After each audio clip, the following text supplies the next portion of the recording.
السلام علیکم ورحمۃ اللہ وبرکاتہ۔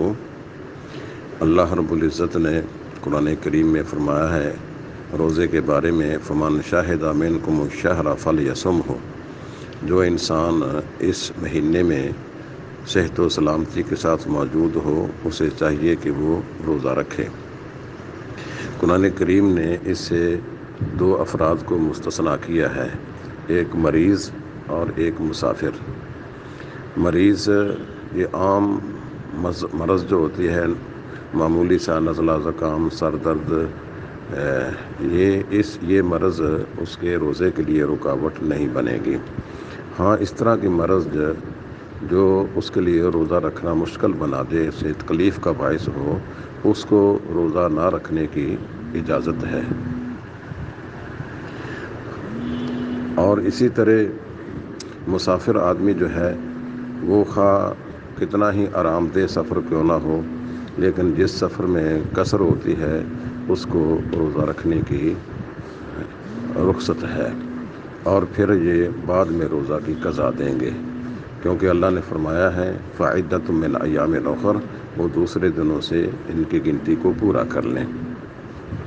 اس کے علاوہ احادیث میں کچھ خواتین کو مستثنیٰ کیا گیا ہے، وہ حائضہ عورت ہے یا نفاس والی عورت ہے، ان کو روزہ چھوڑ دینے کی اجازت ہے، یہ بھی بعد میں قضا دیں گی۔ یہ جس کو روزے رہ جائیں حیض کی بنا پر یا ان کے نفاس کی بنا پر روزے رہ جاتے ہیں تو ان کو بعد میں قضا کرنا چاہیے۔ کچھ اس طرح کے بوڑھے ہیں جو روزہ رکھ ہی نہیں سکتے، یا اس طرح کے مریض ہیں کہ وہ بھی روزہ نہیں رکھ سکتے ہیں، تو ان کے لیے یہ ہے کہ وہ قضا کی بجائے وہ فدیہ دے دیں۔ فدیۃ من طعام مسکین، فدیۃ طعام مسکین، ان کو ایک مسکین کا کھانا کھلا دینا روزے کے لیے کافی ہے۔ یہ جو صورتحال سوال میں ذکر کی گئی ہے کہ مزدور آدمی ہے، باورچی ہے، اور اسی طرح سخت کام کرنے والے، یہ بٹھے پر جو کام مزدور کرتے ہیں، اسی طرح بعض اوقات امتحان دینے والی لڑکیاں یا لڑکے جو ہوتے ہیں وہ بھی بہانہ بنا لیتے ہیں کہ ہم نے پرچے کی تیاری کرنا ہے، تو ان کے لیے روزہ چھوڑنے کی اجازت نہیں ہے۔ صحابہ کرام رضوان اللہ تعالی اجمعین، انہوں نے جنگ بدر میں روزے کی حالت میں تکلیف کے ساتھ شرکت کی ہے، اور وہ سخت گرمی کے دنوں میں خود گھر کا کام کاج کرتے تھے، اور اس طرح مزدور پیشہ لوگ جو یہودیوں کے کھیتوں کو پانی پلاتے تھے، لیکن روزہ چھوڑنے کی ان کو بھی اجازت نہیں تھی، وہ روزے کی حالت میں یہ کام کرتے تھے۔ تو اس بنا پر ان حضرات کو روزہ چھوڑنے کی اجازت نہیں ہے کہ وہ سخت کام کرنے کی بنا پر یا مزدوری یا باورچی انسان جو آگ کے سامنے کھڑا رہتا ہے تو اس کو ہم کہیں کہ یہ روزہ چھوڑ دے، شرعی طور پر ان کو روزہ چھوڑنے کی اجازت نہیں ہے۔ تکلیف تو ہوتی ہے، لیکن پھر اجر بھی اسی نصب اور تھکاوٹ کی بنا پر ہوگا۔ الاجر بقدر نصب، جو جتنی انسان کو تکلیف ہوگی اتنا ہی انشاءاللہ اس کے اجر میں اضافہ ہوگا۔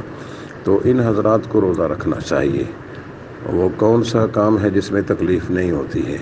آخر عبادات میں تکلیف تو ہے، عبادت کرنا، رات کے وقت، دن کے وقت روزہ رکھنا، نماز پڑھنا، یہ تکلیف ہوتی ہے، لیکن تکلیف میں اللہ کا اجر ہے۔ انسان کی نظر اگر آخرت پر ہونا تو اس کو یہ تکلیف بھی محسوس نہیں ہوتی ہے۔ اگر کوئی انسان عذر اور بہانے تلاش کرنے کا عادی ہے تو یہ عذر کرنے والوں کو تو کوئی نہ کوئی بہانہ مل ہی جائے گا۔ شرعاً اس طرح کے مزدوروں کو اور سخت کام کرنے والوں کو، باورچی حضرات کو روزہ چھوڑنے کی شرعی طور پر اجازت نہیں ہے۔ اس بنا پر یہ حضرات جو ہیں وہ روزہ رکھیں گے، اور روزہ رکھنے کے بعد انشاءاللہ اللہ کے ہاں اجر اور ثواب کے حقدار ہوں گے۔ ان کے لیے ایسا نہیں ہے کہ وہ روزہ چھوڑ دیں۔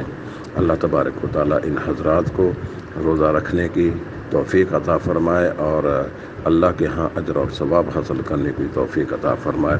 اللہ تبارک و تعالیٰ ہمیں ہمت عطا فرمائے کہ ہم عذر اور بہانوں کی تلاش میں نہ رہیں، بلکہ اللہ کا جو فرض ہے اس کو خوشی اور دل جمی کے ساتھ ادا کرنے کی اللہ ہمیں توفیق عطا فرمائے۔ السلام علیکم ورحمۃ اللہ وبرکاتہ۔ العلماء علماء و عوام میں حائل خلیج دور کرنے کی ایک منفرد کاوش۔